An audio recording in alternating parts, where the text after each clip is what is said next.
Pep Guardiola এমন একজন coach ছিলেন যিনি কিনা তার ক্যারিয়ারে কখনোই এমন হয়নি যে একটা লিগ হারার পর পরবর্তীতে লিগ তিনি জিততে পারেননি। হ্যাঁ, তিনি কিন্তু Barcelona, Bayern Munich, Manchester city এই তিনটি ক্লাবেই তিনি যখন কোচিং করিয়েছেন তখন কিন্তু কখনোই এমন হয়নি যে তিনি একটি সিজন লিগ হারার পর পরবর্তী সিজনেও লিগ হেরেছে, অর্থাৎ একটানা দুইটি লিগ তিনি কখনোই হারেননি। তবে এইবারের ম্যানচেস্টার সিটির পারফরমেন্স দেখার পর অনেকেই হয়তো ভাবছেন যে এই রেকর্ডটি হয়তো ভেঙে যেতে পারে, কেননা বর্তমানে যে ম্যানচেস্টার সিটির টিম আছে এই টিম কিন্তু পেপ গার্দিওলার টিমের মতো কোনোভাবেই খেলছে না। পেপ গার্দিওলার টিমে যখন আমরা দেখি তখন দেখি যে পেপ গার্দিওলা চ্যাম্পিয়ন্স লিগে খুব একটা দাপট না দেখাতে পারলেও তিনি যে লিগেই খেলেন না কেন সেই লিগে তিনি টপ টিম থাকেন। তবে বর্তমানে যে ম্যানচেস্টার সিটি টিম আছে এই টিম যদি আপনি দেখেন যে এখানে কিন্তু বর্তমানে একদম ফ্রেশ স্কোয়াড নিয়ে তিনি দল পরিচালনা করছেন।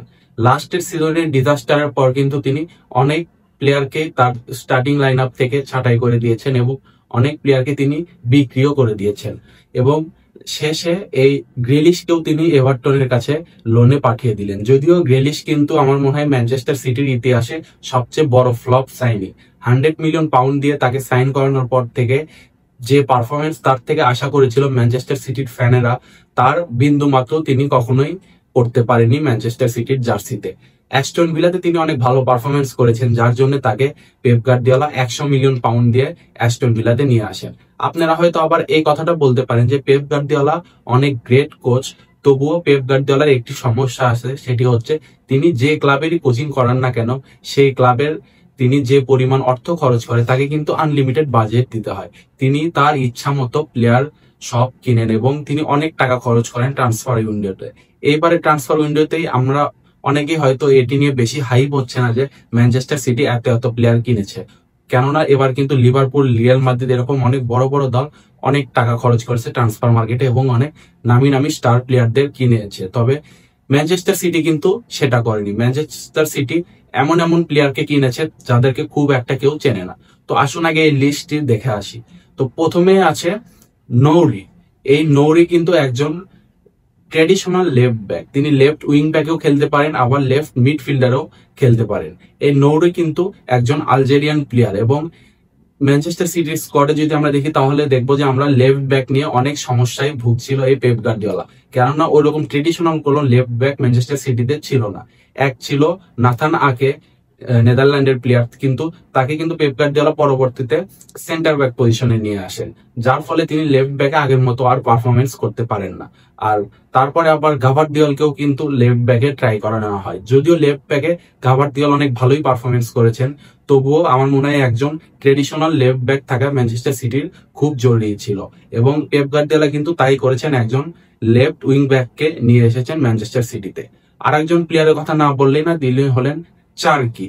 এই চার্কি কিন্তু ফ্রান্সের প্লেয়ার, তিনি কিন্তু লিওনে খেলতেন এবং তিনি অ্যাটাকিং মিডফিল্ডে খেলেন বর্তমানে। এবং লাস্ট প্রি সিজনের ম্যাচ যদি আপনারা দেখেন পালমেরোর বিরুদ্ধে, সেখানে কিন্তু পেপ গার্দিওলা তাকে স্টার্টিং লাইন আপে রেখেছেন এবং তার সামনে হালান্ড এবং ডান পাশে অস্কার বব এবং বাম পাশে উমর মারমুশকে রেখেছে। এই লেফট উইঙ্গার আর রাইট উইঙ্গারের কথা যদি আপনি বর্তমানে দেখেন যে সিটিতে কিন্তু প্রপার লেফট উইঙ্গার বর্তমানে নেই বললেই চলে। একমাত্র গ্রিলিশ ছিল, সেই গ্রিলিশকেও কিন্তু লোনে পাঠিয়ে দিয়েছে।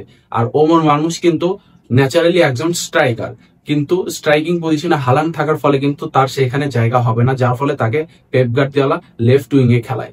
তো বর্তমানে কিন্তু রিউমার শোনা যাচ্ছে যে পেপ গার্দিওলা রদ্রিগোকে ম্যানচেস্টার সিটিতে নিয়ে আসতে চায়।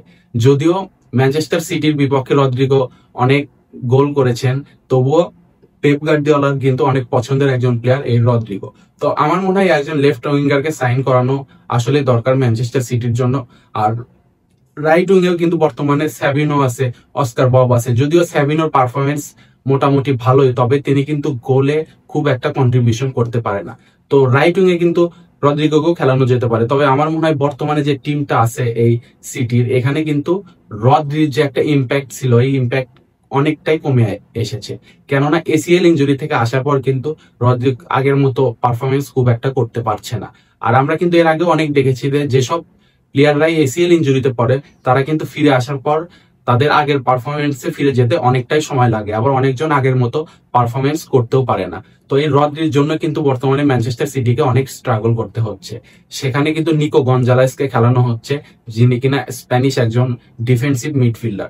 তবে আমার মনে হয় রদ্রি না আসা পর্যন্ত ম্যানচেস্টার সিটির টিমটি খুব একটা ভালো পারফরমেন্স করতে পারবেন না।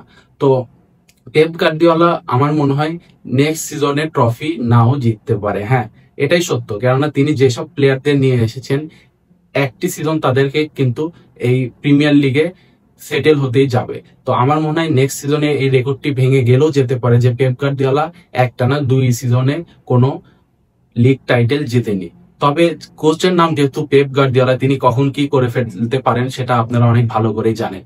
তো আপনাদের কি মনে হয় পেপ গার্দিওলা কি তার নেক্সট সিজনে ম্যানচেস্টার সিটিকে নিয়ে আবারও প্রিমিয়ার লিগ জিততে পারবেন নাকি? কমেন্টে অবশ্যই জানাবেন। আর ভিডিও ভালো লাগলে সাবস্ক্রাইব করে আমাদের পাশে থাকবেন। ধন্যবাদ।